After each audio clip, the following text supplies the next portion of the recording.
Hey, everybody. Welcome to the Thursday show from the PG Sports Now Post-Gazette podcast network. I'm Brian Batko filling in for Adam Bittner on the weekly chat with Paul Zeise. Zeise is right. Is that what we're calling that, right, Paul? Yes, that's what this is called for Thursdays. Yes. What about cold at Zeise if you have some bad takes that don't come true? Yeah. We could do a lot of different ways. Yeah. I mean, there's a lot of different plays on my name you can make for sure. All right. Well, welcome back, everybody, to Zeise is right. Adam's on vacation, so it'll be me going back and forth here with Paul on this episode, as always, powered by Pella. No better place to get new windows and doors installed in your home than Pella, who can help you save on your energy costs year-round. Schedule your free in-home consultation with your local Pella windows and doors to find the right product for your home and your budget. Give them a call at 866-593-1560 to discuss that project further. That's 866-593-1560 to get started planning on your new windows and doors installation with Pella Windows and Doors of Pittsburgh.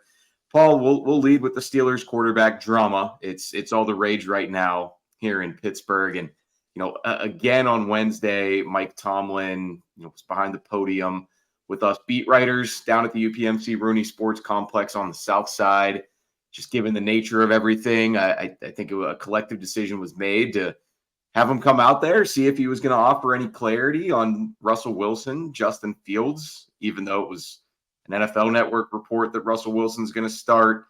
I think we're all assuming Russell Wilson's going to start. I watched him go through the line first with the quarterbacks during the individual drills today at the beginning of practice. That's usually a pretty good indication. What do you make of this Tomlin gamesmanship stuff? The fact that he still doesn't want to say who's going to get the ball against the Jets Sunday night. Is it good strategy? Is it silly? Is it bad for the confidence for somebody like Justin Fields who might be headed to the bench? I know you've covered football at many levels for a long time. You've gotten to know a lot of coaches, why they do things, try to get inside their heads. What do you make of all of this aspect of it, Paul? Well, I mean, I think it's pretty simple to me. It's gamesmanship. It doesn't mean that there's not really legitimately some sort of questioning about who's going to start in Mike Tomlin's head. I think he wants to start Russell Wilson. I think he needs, obviously, to see 3 days of practice before he really, really determines who's going to start. But I just think, you know how these coaches are. It's one of these things where I'll be surprised if we actually definitively get an idea who's starting until, right before the game, because he's going to try and play this game as much as he can play this game, thinking that somehow he's like, screwing up the Jets and, forcing them to, spend extra time preparing and all this other stuff. I've always found that to be very, very overrated. It seems like a college-y tactic to me for the most part. Exactly. How much film of Arthur Smith's offense have the Jets already, their coaching staff watched between Sunday and Monday or whatever, going all the way back, probably 5 or 6 years? They probably watched just about every little angle and aspect of Arthur Smith's offense, and this, especially with the Steelers. I highly doubt that whether Russell Wilson starts or Justin Fields, even though they're a little bit different in terms of what they do, I highly doubt that it's going to really change much about how they prepare. It can't really. They're going to prepare the same way. They'll have maybe a couple of extra different looks if Justin Fields is the quarterback versus Russell Wilson. But to me, it seems like a whole lot more energy is being spent on the Steelers side playing this game than on the Jets side. Because at the end of the day, if you want Russell Wilson to start, you're the coach. Just say Russell Wilson is starting and give him all the snaps. I mean, Mike Tomlin said Wednesday, and people can go watch the video of him Wednesday on our channel if they want to. He said it doesn't benefit them to detail how he's divvying up the reps this week, which I suppose that is true from a competitive advantage standpoint. But I always wonder in these situations too, Paul, as one of the guys who's in these locker rooms holding the recorders, asking questions, trying to take the temperature of the players, but also just do my job, which is report on information about the team to the outside world. It's like, is it an unnecessary distraction that all these guys are getting asked about who's your quarterback going to be this week? Your coach isn't saying who was with the first team reps, who was taking the snaps, who was throwing to you. What do you think's going to happen on Sunday? How does that change things? And even for these guys themselves, they're going to talk Thursday after practice, as they always do, and I mean, they're going to be walking on eggshells with this deal too. Well, I mean, yeah, and I think the biggest thing about it is what's hilarious about the Steelers is the practices are open, so all of you are over there, but you're not allowed to say what you saw. Yeah, that is pretty hilarious. It's just kind of silly to me, the whole thing. I told you Russell Wilson was first in the line for the handoff drills at the beginning of practice. Yeah, but you know what I mean? Like, to me, what Mike Tomlin is, so, well, we don't want to give out what the reps are. To me, you're the coach. If you want Russell Wilson to be the starting quarterback, if that's who you want to be your starting quarterback, just say, we brought him here to be the starter. He's healthy now. We think Justin Fields did some good things, but we think we can get more out of our passing game. So we're going to go with Russell Wilson. I think if he'd have said that yesterday, probably there would have been a lot less, controversy or discussion or whatever you want to say. If he'd have just come out and said that, because that's really all you have to say. Whether or not you think you're being coy, you're tricking, the Steelers, are you tricking the Jets up? I think you're kidding yourselves. And here's the thing: I think Mike Tomlin knows that. He likes playing these games a lot. I mean, you notice he'll do this from time to time where he tries to play these little games. And then the last one I think was a couple years ago when Kenny Pickett got, I think he was injured, and Mike Tomlin wasn't saying, what was his phrase? I'm not going to land the plane until it's time to land the plane, when it came to Mitch Trubisky or Mason Rudolph getting the start that week. So yeah, this isn't really new territory for him. Starting left tackle Dan Moore told us after practice in the locker room that it was good to get Russ out there with first team reps. So, I mean, hello, like you can't keep it a secret when there's 53 guys in the locker room watching it and 16 more on the practice squad. So the other thing too, I wonder about this is you got to think, these guys are human. They've probably got people in their lives asking them what the deal is. And I think it's a fair criticism of this decision from Mike Tomlin too, and we're operating now as if Russell Wilson is going to start. But when that happens Sunday, and maybe Tomlin will come out, announce it Friday as he sometimes does. Maybe he will take it up to Sunday. That's possible. But regardless of when it comes down, do you think something like this can be bad for the confidence for a guy like Justin Fields, both the short-term confidence and the long-term confidence, where, maybe he's absorbing this decision and being a professional about it. But, first year with the Steelers, 4-2, you did some things to help win some games, and you did contribute to a couple of losses as well. Do you think Tomlin should be mindful of that, or are you more in the camp of these guys are all grown-ups? If you need to be placated or manufactured confidence in any way, then you worry about their makeup to begin with.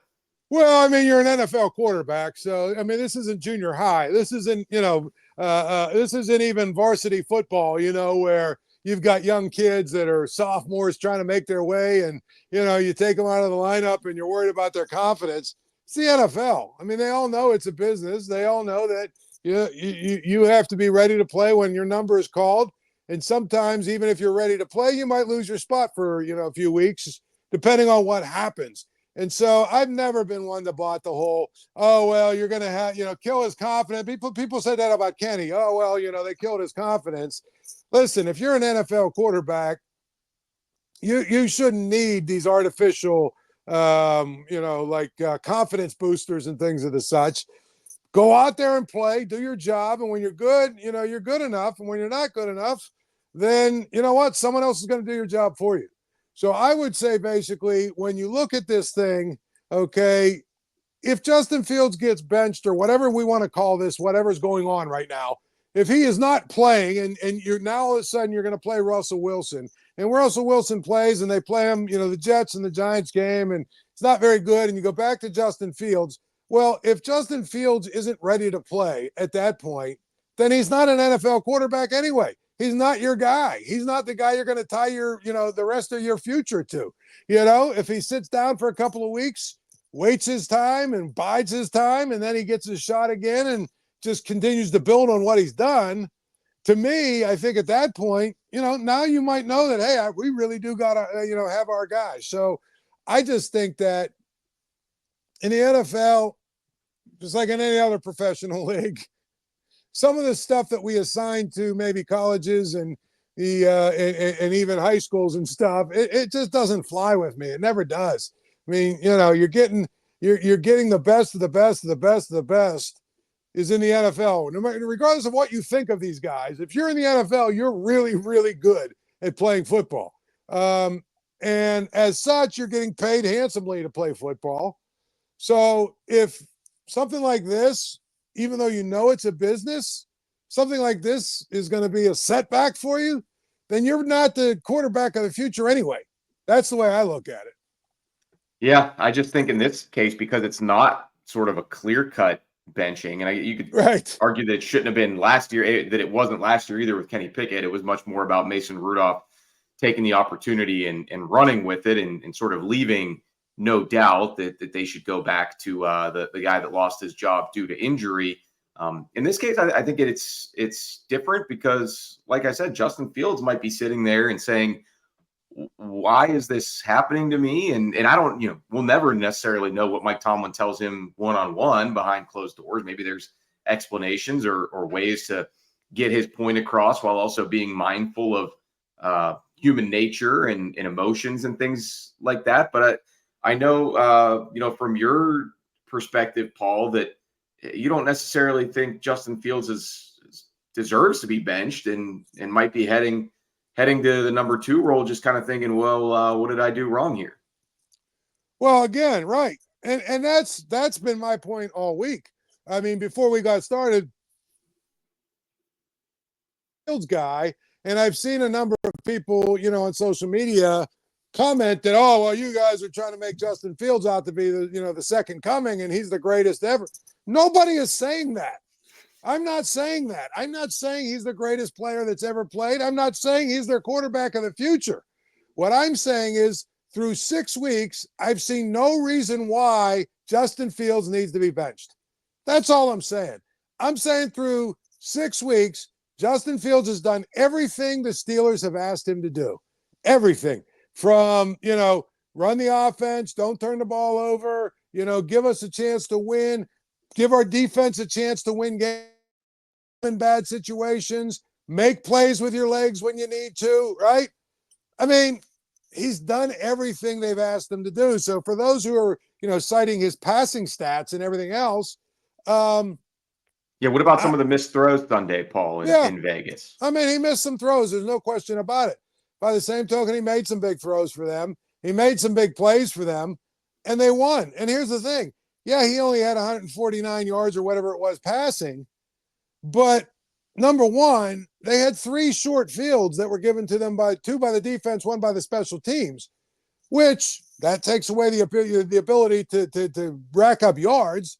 2, they were winning the game pretty handily by midway through the third quarter. So at the end of the day, what are we talking about here? Again, he's done what they've asked him to do. And he's done it in a way where I think he's gotten a little better each week. So, yeah, he's missed some throws. He hasn't been perfect. He's got to get better. I don't know. My view of it is, are you going to take away his momentum? Are you going to take away what he's learned each week and gotten a little better each week? Are you going to take away sort of the rhythm now that you've seemingly pieced together your offensive line, right? Are you going to take away that chemistry or whatever that's starting to develop or whatever? I'm not saying they're going to have to deal with a new center themselves this week. Right, so. Right. And so all I'm trying to say is I think that when I look at the situation, maybe Russell Wilson comes in and he's Russell Wilson of 5 years ago for the Seahawks, and all of a sudden the Steelers offense takes off. I have my suspicions about that, but I'm willing to entertain that, Brian. I am. But my stance is that I think Justin Fields has done everything they've asked him to do. I don't know exactly why we're putting him on the bench, especially for a guy who hasn't played in a long, long time, who has, had some injury setbacks throughout this entire time he's had a Steelers uniform. He was in the Steelers locker room. I don't know. To me, it would seem like if you're going to do this, why not wait for the bye week? That would give Justin. My take on that, though, is maybe this is a two-game trial run before the bye week, because then you will get Russell Wilson a chance to. And bringing up the rust is a great point, Paul, because it was just a week ago now that Mike Tomlin himself said there's a difference between being healthy but having some rust to knock off. So there is, there's a difference between practicing with the first team and actually going out there in a regular season game. And yes, he had two opportunities in the preseason, but one, he barely got a chance to drop back and throw because he kept getting sacked. And you can, your mileage may vary on how much he could have done to try to escape those situations. But two, the second preseason game, while he looked fine, it was 5 snaps. So hasn't played in a regular season game since last year. And, when the live bullets are flying, there's levels to it, practice, then preseason games, then obviously the real thing where win-loss records are on the line. The final score certainly matters a lot more.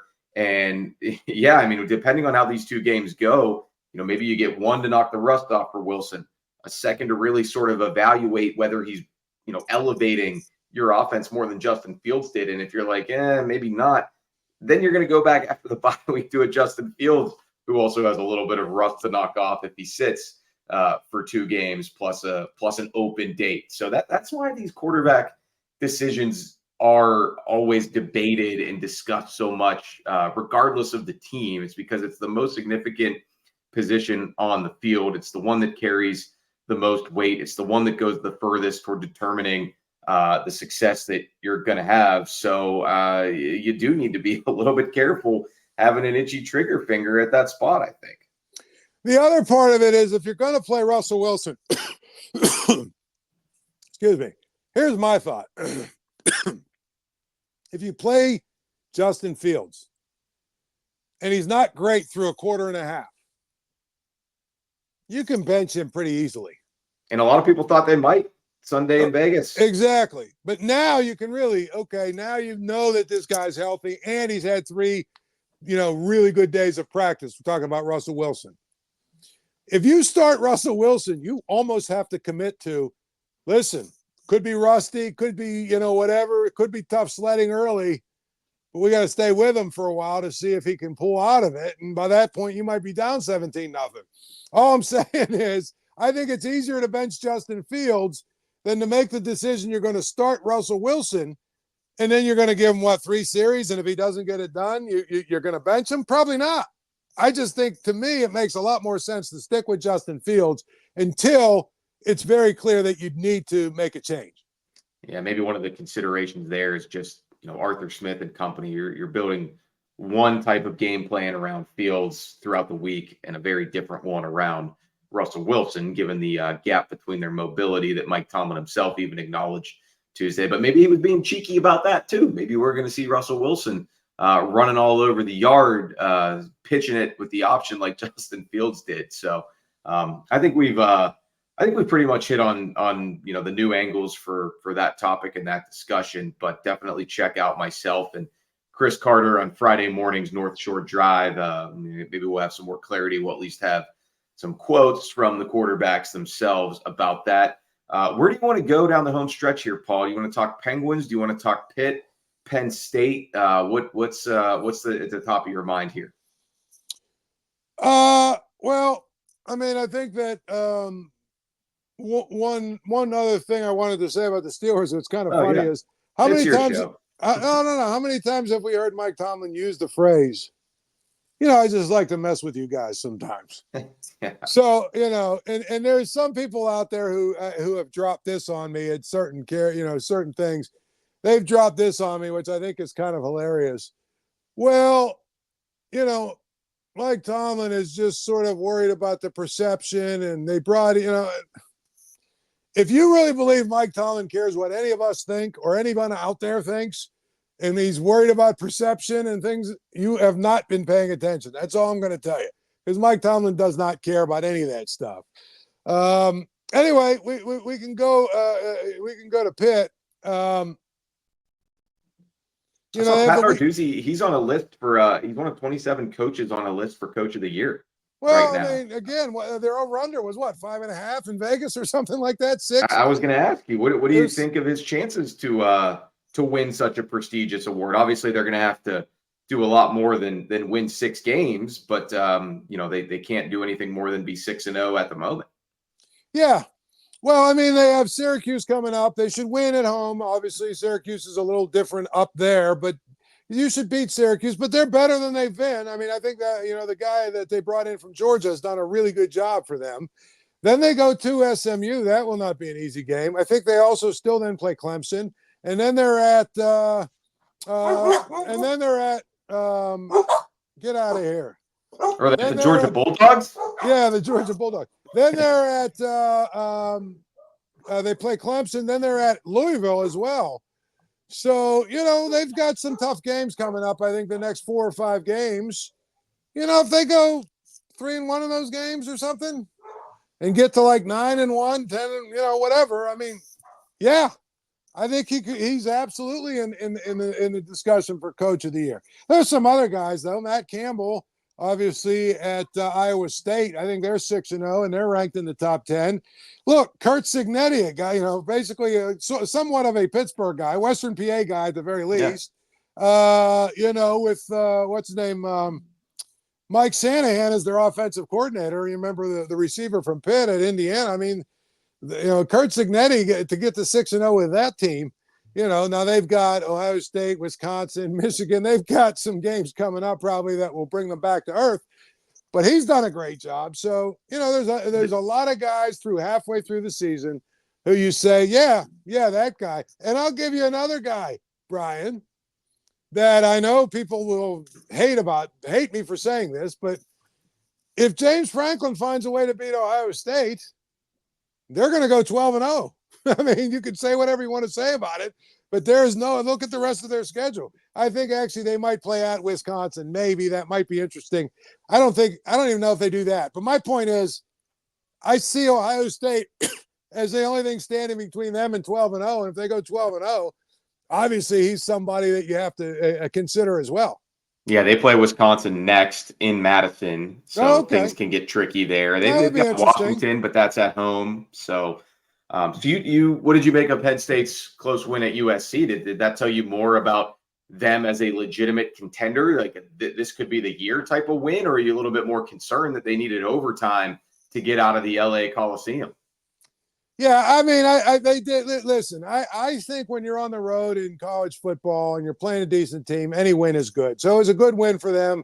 It was good for them to get out of that. But I got to be honest with you, there is no bigger farce in as far as elite coaches than Lincoln Riley, who, he basically did everything in his power to lose that game, which he seems to do a lot. I would compare him to Clay Helton, who he replaced, except for Clay Helton actually had a better record than Lincoln Riley has. So it's a good win. But again, it's a good win for Penn State. But one of the things I always say is James Franklin always seems to win those games. It was a game they were favored to win. They're supposed to win. They're better. USC is probably going to be a 7-5 type team. If that, they're supposed to win those games. And you know what? James Franklin does. I think that's a very underrated stat or a very underrated thing about coaches that we tend to poo-poo is coaches that win the games for the most part that they're supposed to win. James Franklin, you can say whatever you want to say. Well, his record against Ohio State isn't good. Obviously, against top 5 teams, it hasn't been good. But he seems to beat teams that he's supposed to beat. So, I think you give him credit for that. but I don't get all giddy about this changing my thoughts on where they're at. I mean, this is to me, it's a 1-game season for them. Can you beat Ohio State or not? Give some Heisman Trophy buzz to the tight end there at Penn State, right? Tyler Warren, the game that he had out in LA, that was pretty darn impressive. That snap to the quarterback and then running a route, catching the touchdown. That was one of those signature Heisman moments. But while we're talking college football coaches, you don't have too many like coach of the year moments for guys in that position. But the little loophole that the Oregon guy, Dan Lanning, found to help beat Ohio State at the end of that game, that was pretty sweet. And that's one that'll have him top of mind for people when they vote on some of those awards at the end of the year, provided the Ducks don't go lame down the stretch. Right. I mean, if Oregon wins the Big Ten in their first year, I mean, that's pretty impressive if you think about it, right? So, yeah, he's obviously another guy that probably is going to get consideration for that. And he should, as he should, because I think that he's done, a pretty good job. I don't know what did Vanderbilt do this week. I know that they beat Alabama last week. Did they come back and lay an egg, or did they win? I forget. No, they beat Kentucky, I believe. I believe they took care of Kentucky. So they are 4-2. Yeah, if that guy gets 9 wins out of Vanderbilt, that's a pretty good situation in and of itself. Build of a statue in Nashville. That's what I mean. I'm assuming that this will be his last year in Nashville because someone else will come get him. And obviously Texas is number 1. Steve Sarkisian's he's got it rolling there. He's used a couple different quarterbacks, and Quinn Ewers, he went down, and then of course Arch Manning. So we'll see if the Longhorns can keep it up as well. And another team in a high-profile new conference as well. But they've got Georgia this weekend, Paul. Probably the game of the week in college football. Yep, and we'll find a lot more about Texas. I mean, Georgia, I think, has got a little bit of flaws. They're clearly not the juggernaut they were the last 2 years, but they're still Georgia. They still got a ton of guys that are going to be drafted. They still got a ton of guys that are going to be high draft picks. It's still Georgia. So to me, they're doing what they do. I mean, I'll give you another name. How about if he goes 11-1 and then goes 12-1 by winning the ACC? How about Dabo Swinney? I mean, here's a guy who, a couple of months ago, people were ready to run him out of town, and he lost his fastball and all that other stuff. I mean, if they go 12-1 and they win the ACC, they'll be a top 4 seed in the playoff. I mean, that's pretty good rebound if you think about it for a guy who people were talking about how Clemson was no longer an elite team and all that other stuff. And he doesn't use the transfer portal, but to me, you don't get bonus points for winning if you don't use everything that's at your disposal. Yeah, they got boat raced by Georgia week 1, and they've been kicking a hole through everybody else since then. But they really haven't played anybody except, of course, for your glorious Florida State Seminoles, Paul. But, terrible. All right, awful. Let's finish. Awful. Norvell will not be getting any coach of the year. Mike Norvell and Danny Lanning, you know what they have in common? They were on Todd Graham's staff when he was here at Pitt. That's right. What they have in common. That's right. They were. All right, let's finish out the show with a little bit of Penguins, because as we're recording this Wednesday evening, everybody in Pittsburgh who follows this team is talking about Tristan Jarry, many of them using expletives to do so after this performance tonight, Paul. I'll just tee this one up for you and let you swing away here in the final few minutes.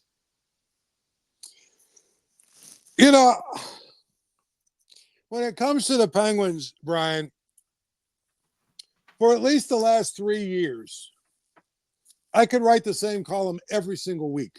They came back to win, by the way, to beat the Sabres 6-5 in overtime. 6-5 in overtime, right. But Jarry was just a sieve in the early going of that game. But I could write the same column every week about the Penguins, and that is very simple. The definition of insanity is doing the same things over and over and over and over and over again and expecting different results. And that's supposed to be his big breakout year, Paul. Right. And so was last year, and that's why they gave him that big year. That's why they gave him that big contract before last year, because they knew he was going to be the goalie of the future, even though there was absolutely no And when I say zero, I mean zero indication of that. Going into last year, he had a couple of, stretches where he was reasonably good, but for the most part, he's been this inconsistent, mediocre, not ready for big time goalie. I would say, well, and he's been good in the playoffs, but he hasn't. But the other part of it is he hasn't really played in the playoffs because the couple times that they made it, he's been hurt, and they haven't made it a few times. So all I'm saying is, what made anybody believe that Tristan Jarry was going to be anything different than he has been, or he is what he is? And I hate that phrase. I hate that cliche, but it's true. He is a guy, if he's your backup goalie, it's fine. If he's the guy that gives you, I don't know, 18, 19 starts or whatever it is that your backup plays, 20, 25 starts, whatever it is. If he gives you he's the guy on the back-to-back days that relieves your starter, okay, he might be good enough. But he's nothing more than that. And now you're in a situation where, obviously Bloomquist came in and gave up two goals himself. We don't know how good he is, but because of Jarry's contract and their stubbornness, you are basically now stuck going through this season with a rookie, basically a rookie who is untested, unproven. You have no idea how good he is, and a guy who's probably not good enough.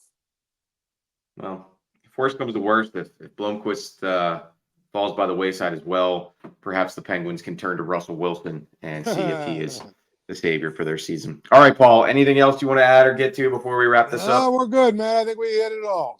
All right. Well, I hope I did okay pinch hitting for Adam in the host chair. You did great.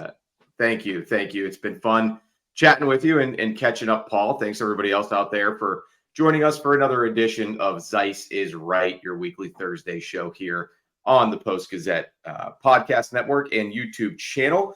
For my buddy Paul Zeise, I'm Brian Batko. Keep it here for plenty more content, plenty more Steelers talk, Jason Mackey's First 10 in the mornings, everything else that comes at you each week leading up to a great time right now in sports, and especially Pittsburgh sports with the Steelers, college football, and the Penguins season underway. It will never be a dull moment. We know that much.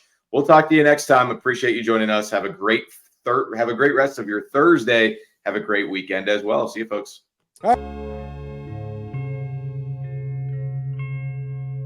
Thank you for checking out this content from Post-Gazette Sports. If you watch this video on YouTube, please like the video and subscribe to our channel. For all of the sports coverage the Post-Gazette has to offer, visit post-gazette.com.